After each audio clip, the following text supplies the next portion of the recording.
Tribunars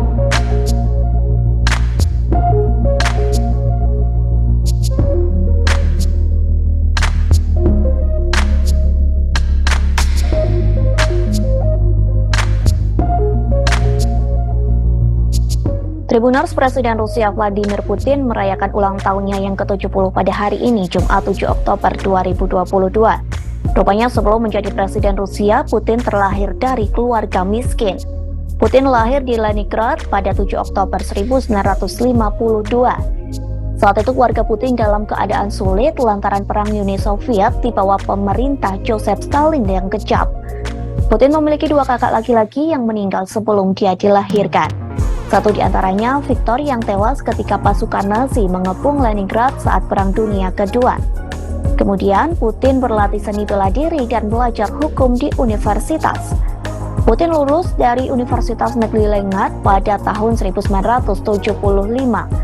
Setelah itu ia langsung bergabung dengan Badan Intelijen Soviet atau yang lebih dikenal sebagai KGB.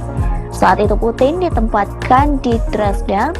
Ia bertugas mencari orang Jerman Timur yang memiliki alasan yang masuk akal untuk bepergian ke luar negeri. Kemudian Putin juga merekrut mereka untuk membantu memata-matai Barat.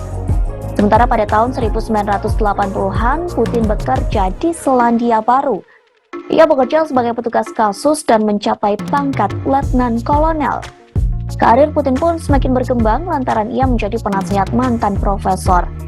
Hingga akhirnya Putin menjadi ketua Dewan Kota Leningrad dan kemudian terpilih menjadi wali kota pertama secara demokratis. Pada tahun 1996, Putin pindah ke Moskow dan mulai bekerja di Kremlin.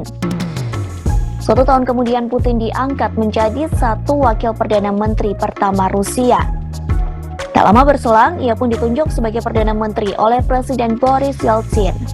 Ketika Presiden Yeltsin mengundurkan diri, dia diangkat menjadi pejabat presiden dan secara resmi terpilih sebagai presiden pada Maret 2000. Pada Februari 2014, sejumlah pangkalan militer di Crimea termasuk markas Angkatan Laut Ukraina di Pelabuhan Laut Hitam Sevastopol direbut oleh pasukan pro-Rusia.